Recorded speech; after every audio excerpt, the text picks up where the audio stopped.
તો 4 ઇંચ વરસાદથી બનાસકાંઠાનું દાંતા પાણી થયું છે। દાંતા સરકારી હોસ્પિટલમાં પાણી ભરાઈ ગયા છે તો હોસ્પિટલમાં વોર્ડ સુધી પાણી પહોંચ્યું છે। સરકારી હોસ્પિટલ પરિસરમાં પાણી ભરાતા દર્દીઓને હાલાકી વેઠવાનો વારો આવ્યો છે। હોસ્પિટલના પરિસરમાં વાહનો પણ પાણીમાં ડૂબ્યા છે। જે દ્રશ્યો આપ જોઈ રહ્યા છો દાંતાની સરકારી હોસ્પિટલના આ દ્રશ્યો છે। હોસ્પિટલ પરિસરની અંદર સુધી વરસાદી પાણી પહોંચ્યું છે જેના કારણે જે દર્દીઓ છે અને દર્દીઓના સગા છે તમામને હાલાકી વેઠવાનો વારો આવ્યો છે। તો હોસ્પિટલની બહાર પાર્ક કરેલા વાહનો પણ પાણીમાં ડૂબ્યા છે। વધુ વિગતો સાથે સંવાદદાતા રતન આપણી સાથે ફોન લાઈન પર છે। રતન, સૌથી વધારે દાંતામાં વરસાદ વરસ્યો છે, આ સિવાય બનાસકાંઠા પણ આખું પાણીમાં અત્યારે ગરકાવ થયું છે, શું વિગતો?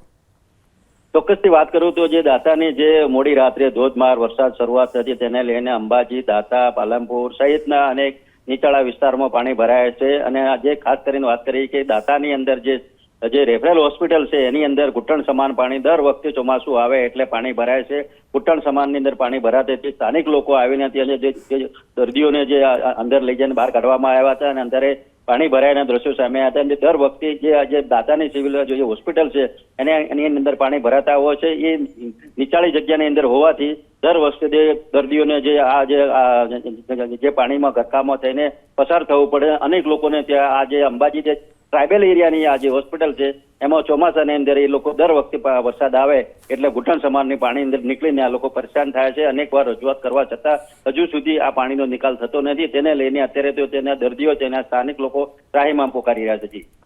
ચોક્કસથી રતન, જોડાવા બદલ આભાર આપનો।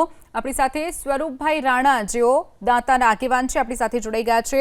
સ્વરૂપભાઈ, જે દાંતામાં અત્યારે વરસાદ સવારથી અત્યાર સુધીમાં વરસ્યો છે, અનેક વિસ્તારો જળમગ્ન બન્યા છે, સાથે જ જે સરકારી હોસ્પિટલ આવી છે તેમાં પણ પાણી ભરાઈ ગયા છે, કેટલી તકલીફ થાય છે સ્થાનિકોને?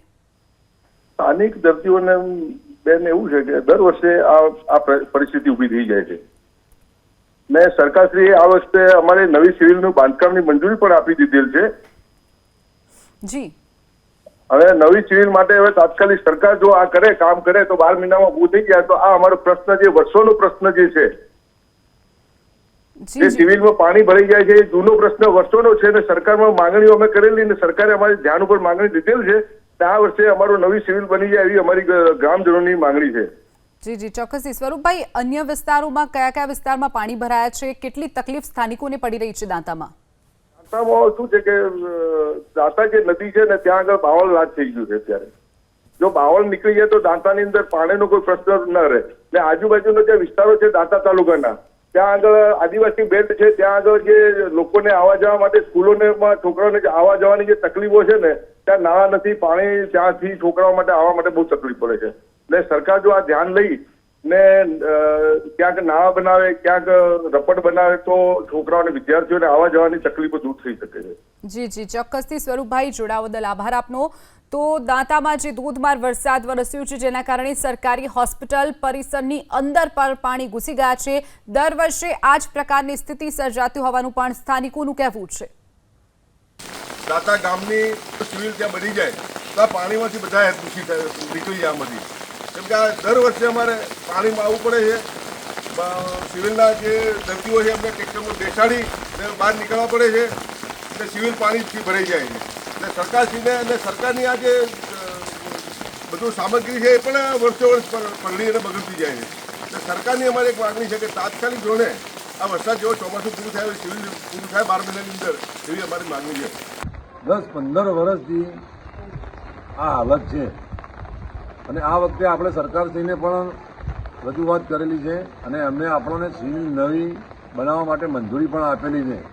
તો અમે સરકારશ્રીને કહેવા માગીએ છીએ કે તમે અમે તાત્કાલિક ધોરણે આ સિવિલ નવી બને એની મંજૂરી આપવી અને દર સાલ સિવિલના અંદર પણ પાણી ભરાઈ જતું હોય છે।